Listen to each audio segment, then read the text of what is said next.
I'm Hannah Cole, 29, and the first night of December hit Chicago like a hush, snow folding over the sidewalks while my phone lit up with my mother's name. When I answered, her voice was clipped and cold like someone reading a verdict. She said there would be a Christmas dinner, the house would be full, and I was not welcome until I apologized to my sister. Behind her voice I could hear laughter, clinking glasses music from a speaker that always sat on the kitchen windowsill. I stood in my small living room in Lakeview and let the words settle like frost on glass. I asked what exactly I was apologizing for, but the call had the feel of a door already closing. To keep the peace, she said, and I understood that peace had never included me. By the time the call ended, the quiet in my apartment felt heavier than the snow outside, and I knew this would be the year something gave way. Before I go any further, tell me where you're listening from in the comments and tap like and subscribe if you've ever been told to keep quiet, just to make someone else look good. I grew up one suburb north of the city, where winters smelled like pine cleaner and cinnamon, and kindness was listed among our family values, right alongside hard work and gratitude. My parents said those words often, and I believed them enough to shape my life around them. I learned to be useful early, setting tables, writing thank you notes, keeping track of dates on the family calendar when everyone else forgot. Lauren was the bright one, the one whose smile drew every eye in a crowded room, and we were both told to be humble, though humility seemed to mean different things for each of us. When I left for college, I took 2 campus jobs and a full course load because it felt natural to carry my part. There wasn't a safety net waiting, just my own careful ledger and a willingness to say yes when an extra shift needed filling. That rhythm followed me into my first apartment in the city, a narrow place with a view of the alley and a radiator that clanged at night like an old memory waking up. Starting out as a junior analyst in a logistics firm meant long days in front of spreadsheets and longer nights learning systems that never seemed to do what they promised. Still, the structure calmed me. Numbers kept their word. At home, I kept a simple life secondhand couch, a table I refinished on a Saturday, a thrifted set of dishes that chipped if you looked at them wrong. When I visited my parents, I parked my dented compact at the curb and carried in groceries, and no one asked how the week had gone. Lauren would sweep into the room with a new story, a new plan, a photo that traveled quickly from phone to phone. I learned to stand just out of the frame, hand steady voice, even letting other people fill the air. If anyone needed a bill paid before a due date or a subscription renewed, my name went on the account because I was organized and the word felt close enough to love to say yes. Kindness, integrity, humility. Those were the words I kept repeating when the hospital called my parents about a balance after a surgery, and there wasn't anyone else who knew the logins or how to read the breakdown. I found a way, told no one, and watched the relief in the room land in every direction but mine. The pattern wasn't loud. It was a string of ordinary moments braided together. The family phone plan moved under my name for convenience. An internet upgrade I covered so video calls didn't freeze a car insurance payment. I fronted because the due date had slipped by. Lauren was always the center of the story. New apartment, new trip, new celebration, and I stood where I always stood. Quiet, useful, invisible. I don't remember the first time I felt the split between the values on our refrigerator and the life we were actually living. I only know that once I noticed it, I saw how often peace meant pretending. The week the snow came early, there had been a birthday party for Lauren with a rented space, a wall of photos and speeches that were more about shine than substance.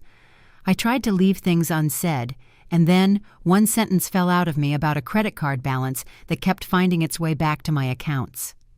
The air changed.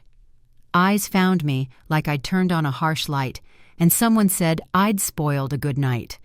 I drove home with the defroster on high and my gloves still on my hands, thinking about how fast a person can shift from helpful to problem when the truth refuses to tuck itself away. When my mother called on that first night of December to ban me from Christmas, I already understood what was being asked: keep the surface smooth or stay away. I set my phone beside a mug that had gone cold and watched the snowplow carve a clean line down my street, and I tried to picture a version of Christmas where an apology would fix the thing that kept breaking. I couldn't. The tree at my parents' house would be up the same glass bird tucked into the branches, the same star clipped to the top, and the same unspoken rule underneath it all: everyone keeps the story in place. Outside, a couple bundled in heavy coats crossed under the streetlight, their footprints filling even as they walked. Inside, I could feel something gathering itself, a steadier voice I didn't recognize yet. I don't know how long I stood at the window, only that when I turned back to the room, I knew there was one line I wouldn't cross this time, even if it meant sitting out the holiday altogether. Later that night, I opened my notebook to a page I usually saved for grocery lists and small reminders, and I wrote 3 words: be clear, stay kind, and drew a box around them. The words didn't change anything in the room, but they held back the part of me that wanted to take it all on and call it love. I thought about the years of quiet, the errands that became responsibilities, the gratitude that never found my name, and I knew what keeping the peace had cost. Somewhere down the hallway, a neighbor's radio hummed a carol. I'd heard my whole life, and the sound slipped under the door like a memory. I set the notebook on the table, turned off the lamp, and let the apartment go dark, knowing morning would ask a different question than any Christmas had asked before. The next morning, the snow had turned to slush along the curbs, and the city hummed with the muffled sound of tires over wet pavement. I made coffee and sat at my kitchen table staring at my phone as the family group chat blinked with photos from the night before. Lauren in a red dress, my parents smiling behind her, the caption reading, "So blessed." I scrolled once, then set it down. A part of me wanted to believe that being left out was some mistake, but I already knew better. It wasn't the first time they had celebrated while pretending I didn't exist. The memory of Lauren's birthday lingered like a bruise. It had been a crowded evening at a rooftop bar downtown, the kind of place with velvet ropes and overpriced appetizers. I'd been invited out of obligation, not enthusiasm. I remember standing beside the cake table trying to stay invisible when one of her friends joked about her flawless credit score. Without thinking, I'd said quietly that the only reason her score looked that good was because I'd paid off her card 3 times in the past year. The laughter stopped. Lauren's cheeks stiffened into a practiced smile, and my mother's eyes flashed from across the room, a warning look that said, "You've ruined this." Within minutes, the music started again, but the cold had already set in. That moment was what my mother meant when she demanded an apology.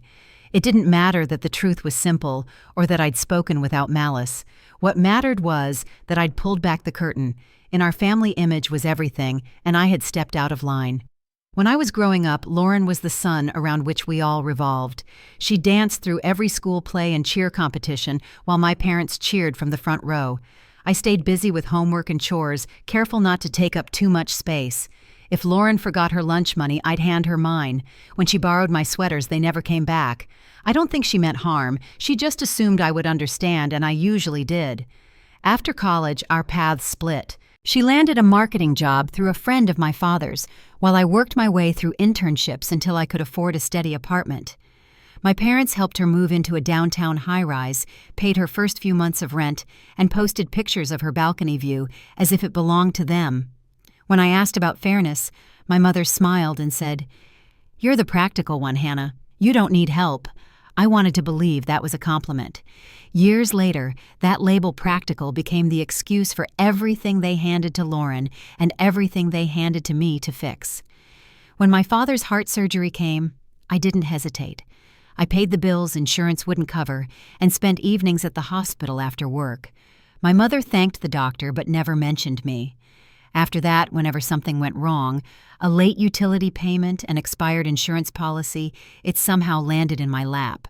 "You're better with these things," she'd say, handing me another stack of envelopes. I told myself it was temporary, that once everyone was stable again, I'd get to breathe. But temporary turned into years. Each time my paycheck hit, part of it vanished into obligations that weren't mine. I managed the family phone plan because they said it was easier that way. I kept the internet account in my name because I knew how to find the good deals. When my sister missed a rent payment, I wired her the difference before the late fees hit, convincing myself I was protecting the family name. The truth was harder they never noticed. Every transfer, every bill I caught before it was shut off, every sleepless night balancing my own budget around theirs, none of it registered. At dinners, the conversation always turned toward Lauren's job promotions, her new car, her vacations. My father would laugh and say, "That girl's got ambition." My mother would nod proudly, her bracelets clinking against the wine glass. Then she'd glance at me and add, "And Hannah's our steady one." The words were gentle, but they stung. Steady meant invisible. I tried not to resent them, tried to remind myself that helping was love, but it began to feel like I was holding together a house that didn't belong to me. When I drove to Evanston for Sunday dinners, I'd find Lauren's shopping bags stacked by the door, designer logos glinting under the entry light, while my father asked if I could take a look at a billing notice. It was always phrased as a favor, never a demand. Yet somehow, I always said yes. The night my mother called to ban me from Christmas, all those years pressed down at once. Her voice, clipped and certain, was only the final weight. I realized I'd been holding my breath for so long that I didn't know what breathing freely felt like. A few days later, I stopped by my parents' house to drop off paperwork they needed for insurance. The air smelled of pine cleaner and roast beef, the way it always did before holidays. My mother greeted me at the door with that smile she used for company. "Your sister's inside," she said softly, as if I were a guest, not her daughter. Lauren appeared from the living room, perfectly dressed, holding a mug of cocoa topped with whipped cream. "So," she said, tilting her head, "have you come to apologize?" I stood in the doorway, snow melting from my boots onto the entry rug. My mother hovered nearby, eyes darting between us, waiting for me to say something that would make the evening go smoothly. I didn't answer. I handed her the envelope, wished her good night, and turned back toward the street. Behind me, I heard my mother sigh. Why does she always make things difficult? That drive back to the city felt longer than usual. The radio played Christmas songs I couldn't listen to, so I turned it off and let the hum of the tires fill the silence. I thought about the years I'd spent smoothing things over, the countless times I'd said sorry just to stop the tension from spreading. And yet here I was, banned for telling the truth. When I reached my apartment, I set my keys on the counter and looked around. It was small, but entirely mine. Every mug, every blanket, every quiet corner paid for with my own work. I wrapped myself in a throw blanket, sat by the window, and watched the snow begin again. Each flake caught the streetlight for a second before fading into the drift. I couldn't remember the last time I'd spent a holiday without them, but I knew this one would be different. That night, as I tried to sleep, memories drifted through my mind, college nights working double shifts, the way my mother's voice softened when she talked about Lauren's charm, the pride in my father's eyes when he looked at her. I thought about the endless cycle of giving and erasure, of carrying their burdens quietly, because someone had to. I'd never asked for acknowledgement, but I realized I'd been waiting for it all along. The next morning, I opened my laptop before work and scrolled through my bank statements. The pattern was impossible: to ignore transfers to my parents, to Lauren, to utility companies that weren't mine. I stared at the numbers, each one a quiet reminder of how much of my life had been spent patching theirs. Something inside me shifted, small but undeniable, a thought that maybe being steady didn't have to mean being used. I closed the computer, slipped on my coat, and stepped into the cold. The city was already waking up, buses hissing to the curb, steam rising from the grates. I walked to the corner coffee shop and joined the line, breathing in the scent of roasted beans and baked bread. Somewhere in the background, a carol played, muffled and distant. I realized I wasn't angry anymore, just tired. As I waited for my order, my phone buzzed with a new message from my mother. "Lauren feels hurt, but we can move past this if you apologize. Christmas won't be the same without you." I typed a reply, then erased it. Instead, I slid the phone into my pocket and picked up my drink when it was ready. Outside, the wind stung my face sharp and clean. Walking home, I thought about the years of quiet endurance, the way I'd made myself smaller to fit their version of family harmony. Maybe that was the real cost of keeping the peace, not just money, but pieces of myself. I didn't know what I was going to do yet, only that I couldn't go on pretending. By the time I reached my building, the first real sunlight of the day had broken through the clouds, glinting off the slush-covered cars along the street. I unlocked my door, stepped inside, and set the coffee down on the counter. For a long moment I stood there, listening to the quiet hum of my heater, the faint sound of a neighbor's radio through the wall. Then I pulled out my old laptop again and opened a new document. The cursor blinked at the top of a blank page. I didn't know it yet, but what I was about to type would change everything that came after. The next evening, I sat at my kitchen table, the soft hum of the heater filling the room, while the city lights flickered through the window. My laptop glowed in front of me, a blank spreadsheet, waiting for numbers I hadn't dared to face. The cursor blinked like a heartbeat, steady and patient, while I gathered the courage to start. I typed a date, then a short note, Dad's hospital bills, Northwestern Memorial. My hands trembled slightly. I remembered that spring 5 years ago, when the insurance only covered half, and I'd quietly sent the rest from my savings. I told myself it was just money that families helped each other, but the memory still carried a sting I couldn't explain. One line became 2, then 10. I listed the utilities I'd paid each month, the phone plan, the car insurance, the internet package. Every item carried a memory, small, ordinary moments that had passed without thanks. When I finished, I scrolled through the list, each figure stacking into something that didn't feel real. By the time I reached the bottom, the total stared back, $39,642. I leaned back in my chair and covered my mouth. Nearly $40,000 in 4 years gone without acknowledgement spent keeping a family afloat that had told me I didn't belong. I sat there for a long time, the snow outside thickening against the glass, the street below hushed. Somewhere across the alley, someone was stringing Christmas lights, their window glowing with color. I thought about my mother's call, about Lauren's laughter in the background. They were celebrating, and I was here counting debts. The contrast hit hard, not just the financial kind, but something deeper, the years of effort that had vanished into silence. I reached for the printer, feeding sheets of paper one by one. The whir of the machine sounded almost mechanical against the quiet. When it stopped, I stacked the pages neatly into a folder I'd bought earlier that week from the drugstore. I wrote a title in blue ink across the front, Family Expenses 2018 to 2022. The letters were uneven, shaky, but final. I sat back and stared at it, feeling both drained and awake, in a way I hadn't in years. Elaine's words came back to me from a conversation we'd had months before. It was after a long day at work when I'd stayed late helping her review budget reports. She'd noticed the exhaustion I tried to hide. Hannah, she'd said gently, boundaries aren't punishment. They're love with a backbone. At the time, I'd smiled politely, thinking she didn't understand what family required. But now, with that folder on my table, her words landed differently. The next morning, I woke early, the sky pale with frost. I made coffee, sat down, and opened every online account that tied me to my parents' home. The first was the mortgage payment I'd been covering since the surgery. My hand hesitated over the keyboard. For years, I'd told myself that if I didn't handle it, everything would fall apart. But the thought of another Christmas being spent as their silent provider made my chest tighten. I clicked Cancel Autopay and watched the confirmation message appear on the screen. For a long moment, I just stared at it. The word canceled looked almost too small to carry so much weight. I exhaled a breath that felt like it had been trapped inside me for years.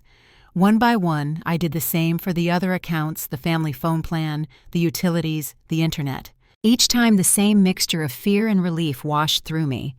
When I reached the supplemental credit card my sister used, my pulse quickened. The bank representative asked if I was sure. I answered yes, hearing my voice steady and calm. By noon, it was done. The only sound in my apartment was the faint hiss of the radiator. I gathered the stack of papers again, flipping through them, as if to be sure they were real. The numbers didn't lie, and neither did the exhaustion that came with them. I placed a new sheet on top and wrote a simple note. This is what I have done. This is what I will no longer do. That night, I sat by the window watching the snow fall over the street, each flake catching the glow of passing headlights. For the first time in years, I felt something close to stillness. The weight of responsibility I had carried for so long didn't vanish. It simply shifted. It no longer belonged to me. 2 days later, my mother called again. Her voice was bright, forced, as if nothing had happened. Your sister wants to invite you for dinner, she said. She's ready to forgive the misunderstanding. I stayed silent. There was a pause, then the faint sound of music in the background. Hannah, your family. Don't make things harder than they need to be. I looked at the folder sitting on my counter. The papers inside felt heavier than any apology could lift. I think it's time we all start taking care of what's ours, I said quietly. My mother hesitated, then sighed. You've always been so stubborn. The call ended without goodbye. That evening, I packed the folder into my work bag. I wasn't sure when I'd use it, only that the moment would come. I could already imagine the questions, the disbelief, the shift in the air when they finally saw the proof. For now, though, I wanted to keep the peace in my own small space. The week before Christmas, the city was alive with decorations. I passed shop windows glowing with wreaths and families bundled in scarves, their laughter fogging the cold air. At home, I left the lights off and made cocoa sitting by the window as the snow deepened outside. My phone buzzed occasionally with messages from coworkers sharing holiday plans. I replied politely, wishing them well, but stayed quiet about my own. Late that night, I pulled out the folder again and flipped to the final page. The total sat there in bold ink, $39,642. The number didn't frighten me anymore. It felt like a measure of everything I'd given, not just in money, but in silence, patience, and loyalty. I closed the folder, gently pressing the edges flat. In that moment, I understood that my next step wouldn't be about revenge. It would be about release. The quiet strength I'd been building wasn't for a fight, it was for freedom. And though I didn't yet know how the coming days would unfold, I knew this much: I wouldn't go back to being invisible again. Outside, the wind carried the faint sound of church bells from somewhere down the block. I let the rhythm fill the room, soft and steady, and whispered the words I'd written on the page earlier. This is what I will no longer do. When the bells faded, I turned off the light and sat in the dark listening to the city breathe beyond the window pane. My decision was made. The rest, whatever it would bring, was already on its way. By the middle of December, Chicago was buried under a white stillness that made the city feel softer than usual. Streetlights glowed through drifting snow, and every apartment window seemed to carry a small golden world inside it. I sat by mine, wrapped in a blanket, watching the flakes gather on the fire escape. The folder I'd built, the one filled with numbers, payments, and proof, rested on the coffee table beside a half-empty mug of cocoa.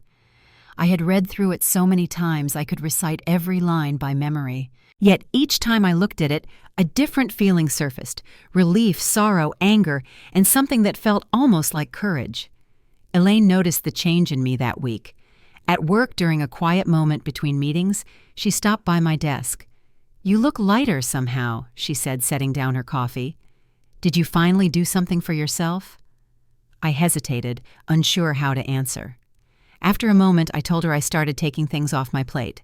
She nodded, the kind of slow, knowing nod that didn't need details. "Good," she said softly. "Remember, you can't carry people who don't want to walk." Her words settled over me like a truth I had been circling for years. That evening, I sat down again with the folder and added one final sheet. It wasn't another bill or transaction. It was a letter, short, calm, and deliberate. I wrote it in simple sentences, explaining that I had covered every listed expense without expectation, that from this day forward, those responsibilities would return to their rightful owners. I wrote that this wasn't an act of anger, but of necessity. When I finished, I folded the letter and slipped it into the front pocket. The act itself felt small, but the quiet afterward felt enormous. The next morning, I woke before sunrise. The cold air stung my face as I stepped outside the city, still half asleep. I walked to the cafe at the corner, the one that opened early for commuters. The barista knew my order by heart, a medium coffee, no sugar, and handed it to me with a smile. On the walk back, I thought about how many mornings like this had blurred together years of rushing to help fix or cover something for someone else. This one felt different. For the first time, I wasn't hurrying toward anyone else's emergency. Later that day, as snow began to fall again, my phone buzzed with a message from my mother. "The bank just called it red. The mortgage payment didn't go through. Is something wrong with your card?" I stared at the words, feeling the quiet around me deepen. Then came another. "Can you fix it before Monday? Your father doesn't understand these things." I took a slow breath and typed a reply. "I stopped the automatic payments.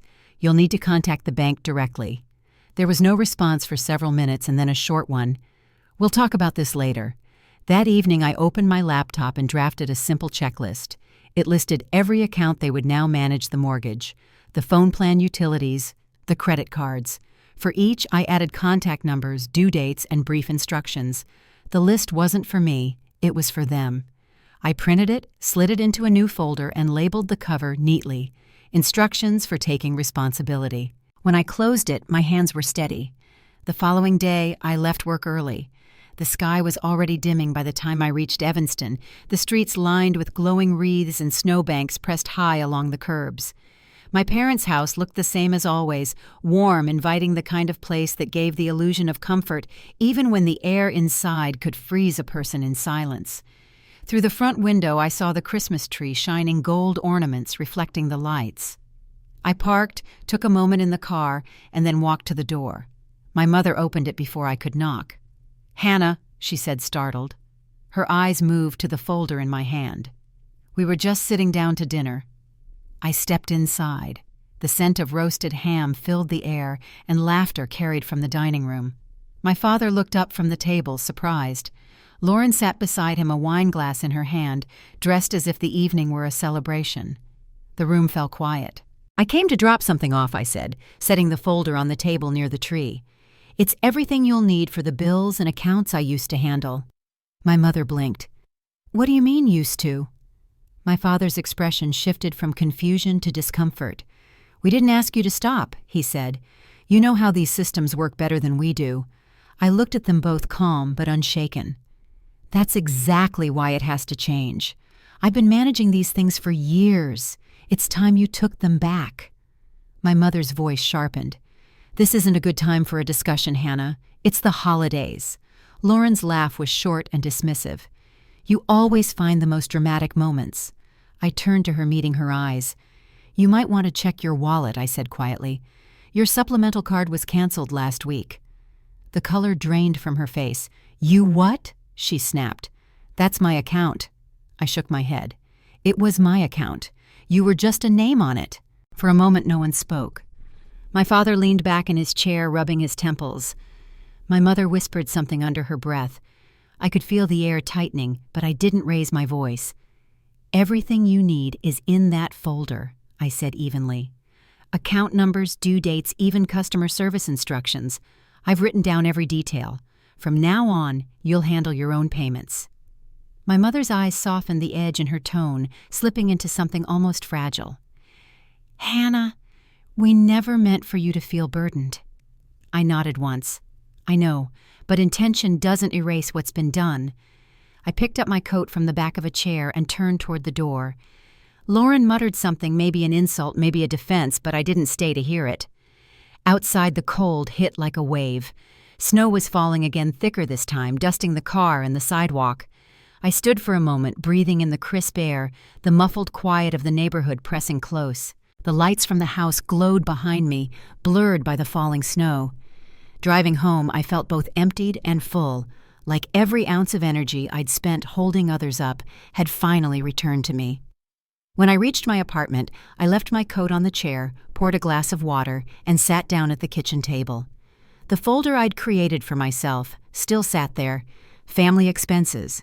2018-2022, a silent reminder of what I had carried and what I had finally set down.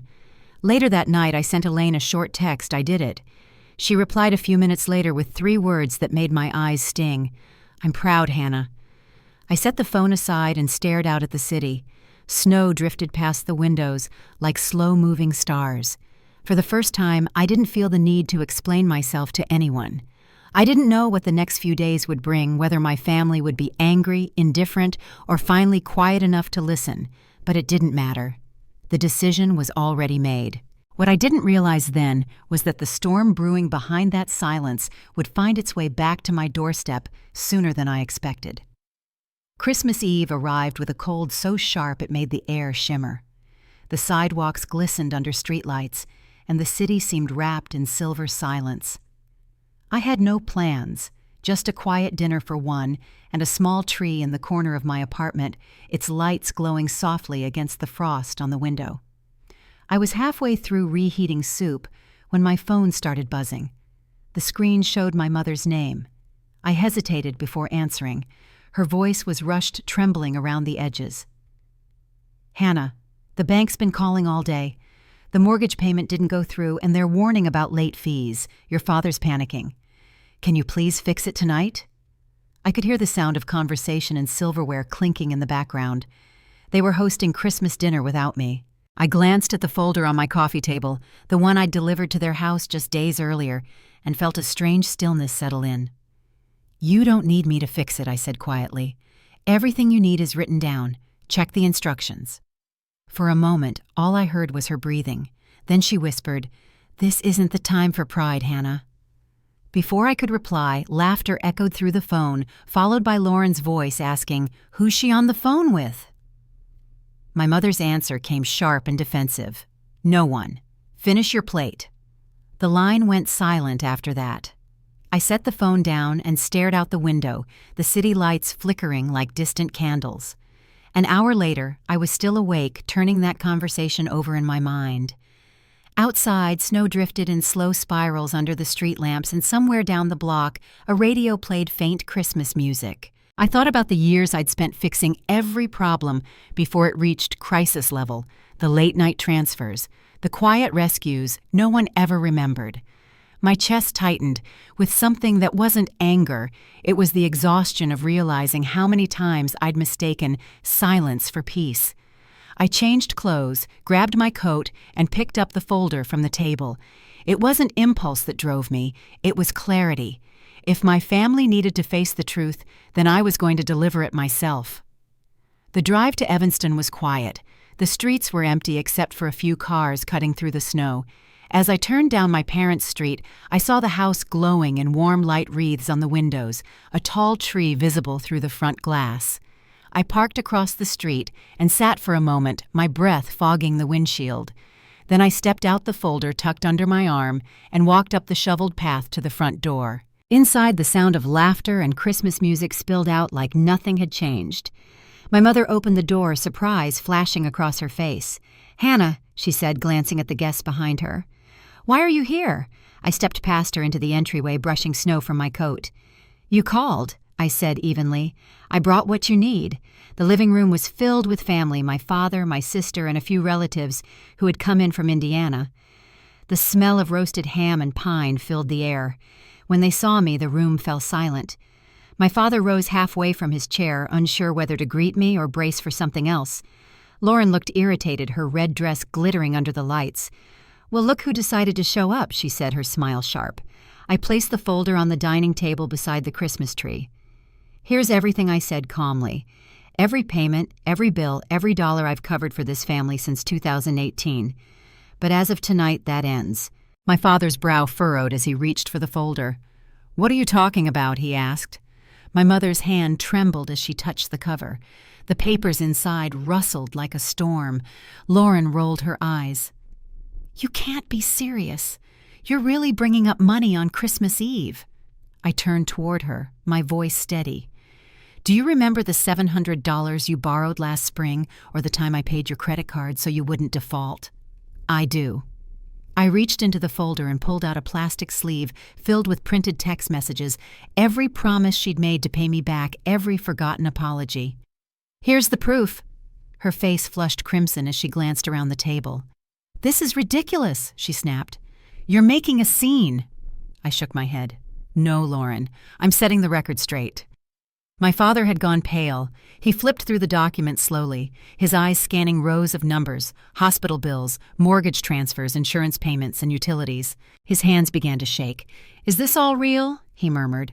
My mother swallowed hard. "We didn't know it added up to this much." I met her eyes. "You didn't want to know." The room stayed silent except for the faint hum of the Christmas lights. Lauren's voice broke the quiet, shrill and defensive. "You've always been jealous. You could have just said no, instead of acting like a martyr." I stared at her not with anger, but with the weight of years. "You're right," I said softly. "I should have said no a long time ago.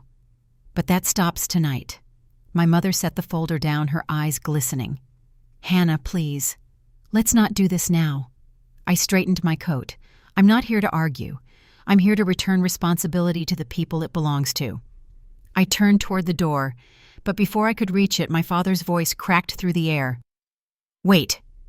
He stood slowly, the lines in his face deeper than I'd ever seen them. "You kept us afloat all this time?" His voice was low, almost breaking. I nodded. "And you never asked for anything." I shook my head. "Not until now. All I ever wanted was respect." The words hung there heavier than the silence that followed. I opened the door, cold air rushing in, carrying the faint sound of church bells from somewhere down the street. My mother called after me, "Hannah, please come sit down." But I didn't stop. I stepped out into the snow, letting the door close softly behind me. The night air hit my face crisp and clean. I stood for a moment at the end of the driveway, watching the light from the living room blur through the snow. Inside, I could see them moving around the table, voices, rising hands, gesturing in confusion. It was no longer my weight to carry. By the time I reached my car, my hands were shaking not from cold, but from release. When I started the engine, the dashboard lights glowed warm against the dark, and I caught my reflection in the mirror. My face looked tired but calm, like someone who had finally stepped out of a long shadow. The drive home was quiet. Snow fell heavier now, covering the streets in a white hush. In my apartment, I kicked off my boots and stood by the window watching the city below. Somewhere in the distance, fireworks bloomed faintly over the skyline, early celebrations for midnight.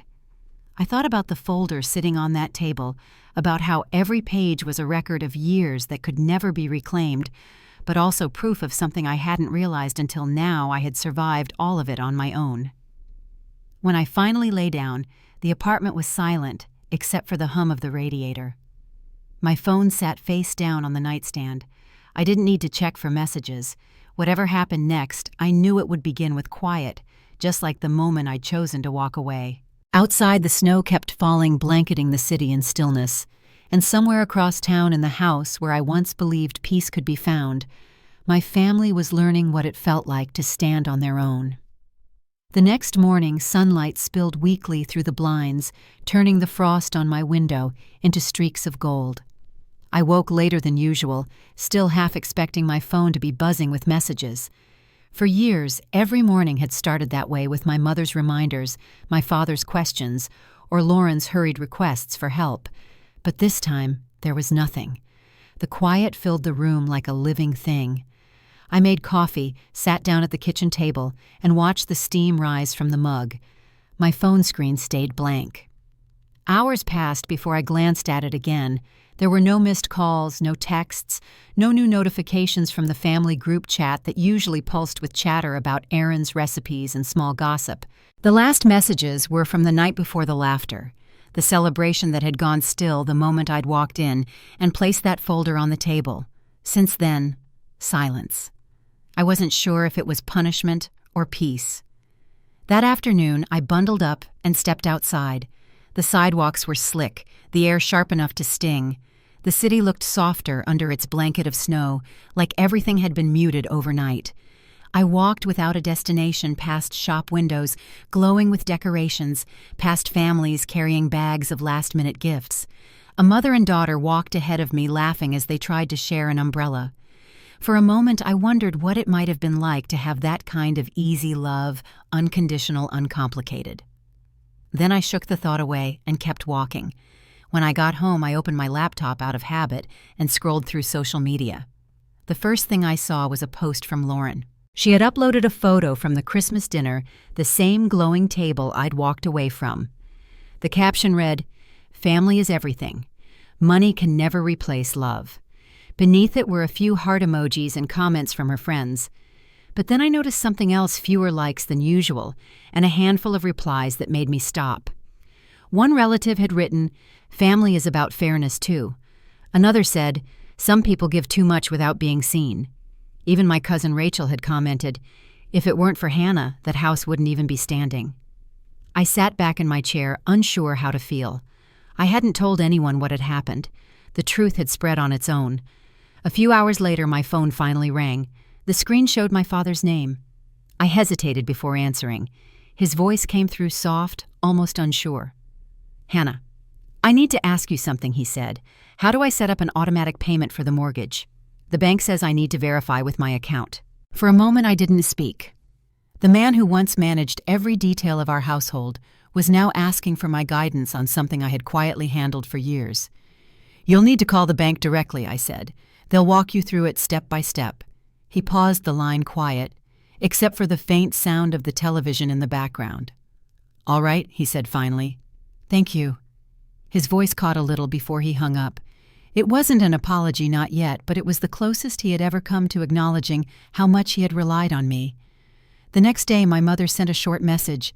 "I didn't realize how much you did. We'll try to handle things ourselves." No apology there either, just an admission carved out of necessity. Still, it was enough to make my throat tighten. For years I had wanted those words. Now that they had arrived, they carried more quiet than comfort. Over the next week, the silence from the family chat stretched on. At first it felt strange, like a room that had suddenly gone empty after years of noise. But gradually, that emptiness began to feel like space to think, to breathe, to live without flinching at every notification. I started sleeping better. The heaviness that had lived in my chest for so long began to lift. One snowy afternoon, I stopped by a cafe near my office after work. Elaine was already there, seated by the window with a cup of tea. She looked up as I walked in and smiled. "I heard from someone you had quite a Christmas," she said gently. I let out a quiet laugh. "You could say that." I told her everything from the folder to the confrontation to the silence that followed. She listened without interrupting, her eyes steady and kind. When I finished, she nodded. "You know, most people never get that far," she said. "They keep giving until there's nothing left. What you did was hard, but it wasn't cruel. It was honest." I looked down at my cup, tracing the rim with my finger. "It doesn't feel like victory," I admitted. "It just feels empty." Elaine leaned back in her chair. "That's what peace feels like at first," she said. "Quiet always sounds strange when you've lived too long in chaos." The words stayed with me long after we said goodbye. That night, as I sat in my apartment, I thought about what she meant. Maybe peace wasn't supposed to feel triumphant. Maybe it was supposed to be still, even awkward, until you learned how to live in it. Over the next few days, I began to fill that stillness in small ways. I signed up for an evening yoga class, something I'd always wanted to try but never had time for. I started cooking more, experimenting with recipes instead of rushing through dinner. I picked up a few books that had been sitting untouched on my shelf. The routines were simple, but they began to rebuild a rhythm that belonged entirely to me. Each morning, I woke up to silence that no longer frightened me. I made coffee, watched the sun rise over the rooftops, and sometimes caught myself smiling for no reason. The weight of years had started to slip away piece by piece. Then one afternoon, as I was leaving work, I checked my email and saw a message from Northwestern University. My hands trembled as I opened it. It was the confirmation for the part-time MBA program I had applied to weeks earlier. I stood on the sidewalk, snow swirling around me as the words came into focus. "Congratulations, you've been accepted." The world around me blurred for a moment. After all the years of pouring myself into others, something was finally beginning for me. I wanted to call someone to share the news, but the names that came to mind were the ones I could no longer reach. Instead, I walked to the lakefront, the cold wind biting my cheeks, and let the moment sink in. The sun was setting over the frozen water streaks of orange and pink, stretching across the horizon. I thought about everything that had led me here, the quiet sacrifices, the years of invisibility, the night I finally chose to walk away. It all felt distant now, like another lifetime. When I got home, I made myself a small celebration dinner. I poured a glass of wine, lit a candle, and opened my laptop to start looking at course materials. For the first time in years, the future didn't feel like a burden waiting to drop. It felt like a door slowly opening. Later that night, I found myself reaching for the folder on the bookshelf, the one labeled Family Expenses, 2018 to 2022. I opened it, not to relive the past, but to remind myself how far I had come. The numbers were still there, the proof of everything I had once carried, but they no longer made my heart ache. They made me proud. Outside, snow began to fall again, soft and quiet. I closed the folder, returned it to the shelf, and stood by the window watching the city glow beneath the white. My phone buzzed once, a message from Elaine. "Proud of you. You've turned a boundary into a beginning." I smiled and typed back, "Thank you. It finally feels like that." I didn't know what the next step would be, but I knew the hardest part was already behind me. Somewhere deep inside, beneath the quiet, something new was beginning to grow. And though I didn't yet realize it, that new peace would soon be tested again, this time not by money, but by the meaning of forgiveness itself. Winter in Chicago had a way of turning time slow. After the holidays, the city felt emptied out, quieter, as though it were catching its breath.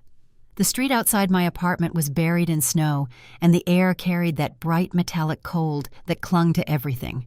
I'd started classes for the MBA program, logging in each evening after work, surrounded by notes and textbooks that smelled faintly of fresh paper.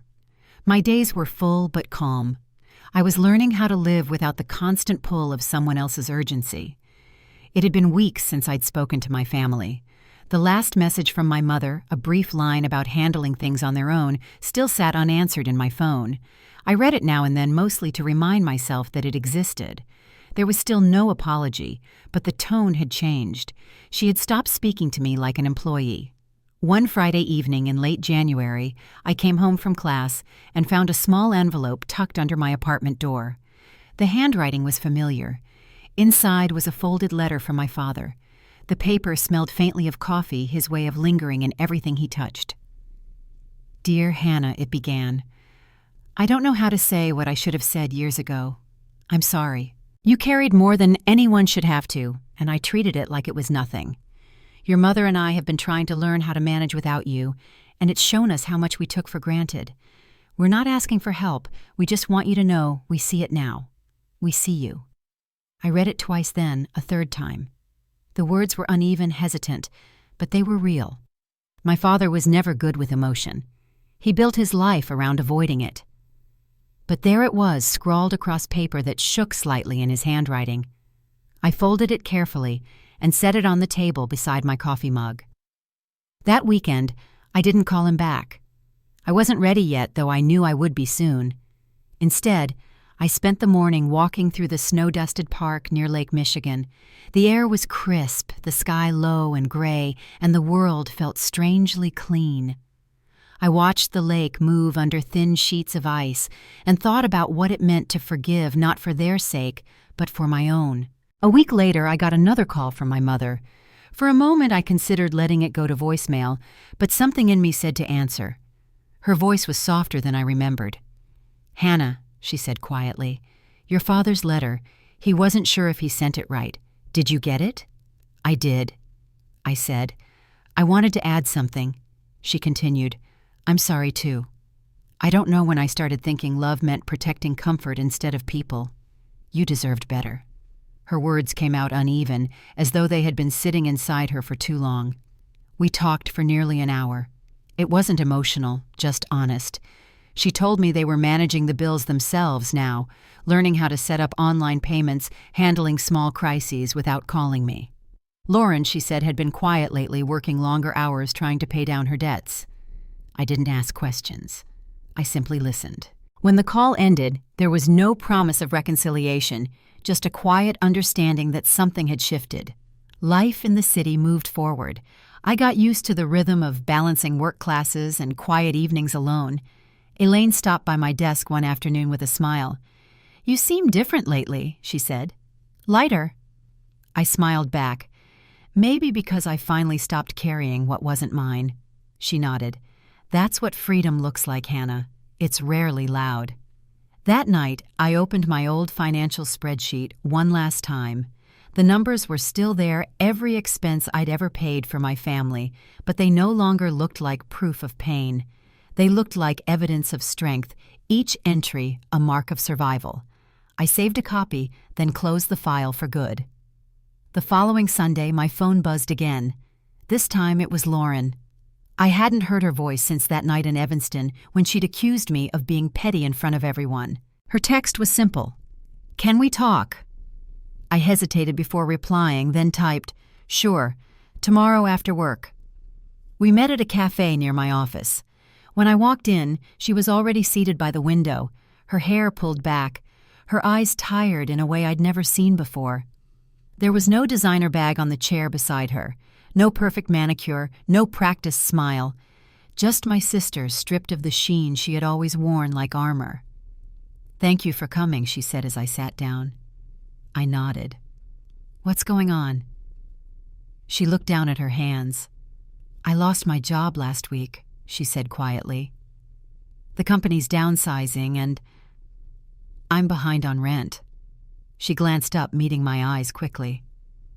"I'm not asking for money. I just wanted to say I'm sorry. For all of it. For how I treated you, for letting Mom and Dad lean on you while I looked the other way. I didn't realize how much you held together." For a long moment, I didn't know what to say.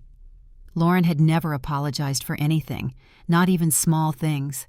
The silence between us stretched until it softened. "Thank you for saying that," I said finally.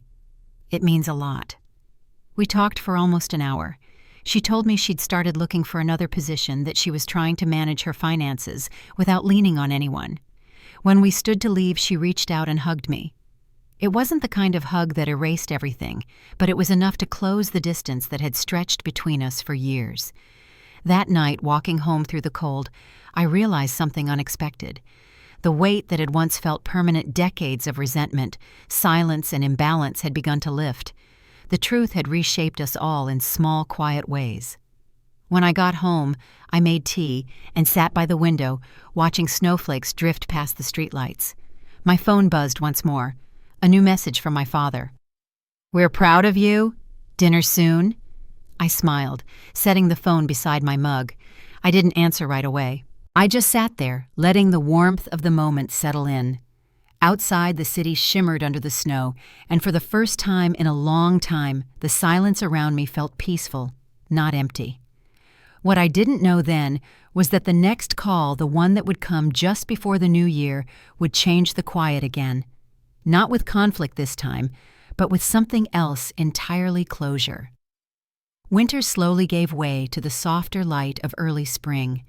By then, the snow had melted from the streets of Chicago, leaving behind damp sidewalks and the first signs of green pushing through the soil. Life had found its rhythm again, steady, measured quiet, in the best way. My classes were going well, work had settled into a calm pace, and the weight that used to follow me everywhere was finally gone. A week before the new year, I received a call from my mother. Her voice sounded different, calmer, almost uncertain. She told me they were hosting a small family dinner, nothing extravagant, just a simple evening to mark a new start. For the first time in a long while, there was no guilt in her tone, no demand hidden behind pleasantries. I told her I would think about it. On New Year's Eve, I found myself standing outside their house in Evanston, watching the windows glow against the cold. Inside, laughter drifted faintly through the glass. I hesitated before knocking, but the door opened before I had the chance. My father stood there looking older somehow, but softer too. He didn't speak right away, just pulled me into a quiet hug. When I stepped inside, the air smelled like cinnamon and roast chicken.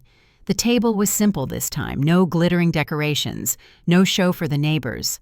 Lauren was there too, setting out plates. She smiled when she saw me, nervous but genuine. "You made it," she said softly. I nodded. I did. Dinner was easy in a way I hadn't expected. There were pauses, but not uncomfortable ones.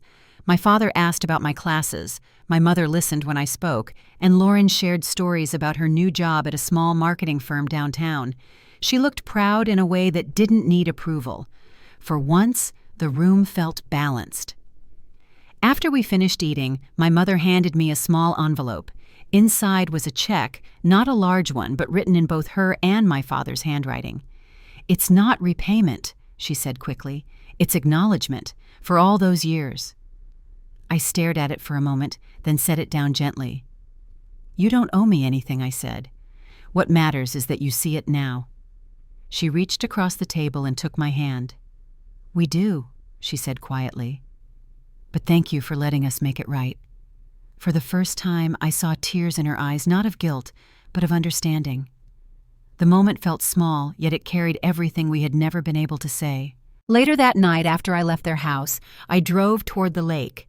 The air was cold, and the water shimmered under a thin layer of ice. I sat in my car for a while listening to the wind and thinking about how different this year had turned out. Forgiveness, I realized, isn't about forgetting. It's about releasing the version of the past that keeps you trapped. My family would never be perfect, but we were learning slowly, honestly, to meet each other halfway. And maybe that was enough. Back in the city, I climbed the stairs to my apartment and stepped into the quiet warmth. On the table sat the same blue folder I'd kept for years, the one that had started it all. I opened it one last time, then smiled, closing it for good. It no longer represented burden or betrayal. It represented boundaries and the courage it took to build them. I made a cup of tea, stood by the window, and watched fireworks begin to bloom over the skyline. For once, I didn't make resolutions. I didn't need to. The life I had built was no longer about proving my worth or earning love. It was about peace, simple and earned. As the sky lit up over Lake Michigan, I thought of something Elaine had told me months ago. The moment you stop asking for permission to be happy is the moment you start living. She had been right. I was living now not in reaction to pain, but in celebration of the quiet that followed it. If you've ever had to walk away to protect your peace, I hope you know that doesn't make you unkind. It means you chose truth over illusion. And sometimes that's the greatest act of love there is. Before I go, tell me, have you ever had to reclaim your own life from the people who took it for granted? If you have, I hope you'll share your story. Someone out there might need to hear it tonight.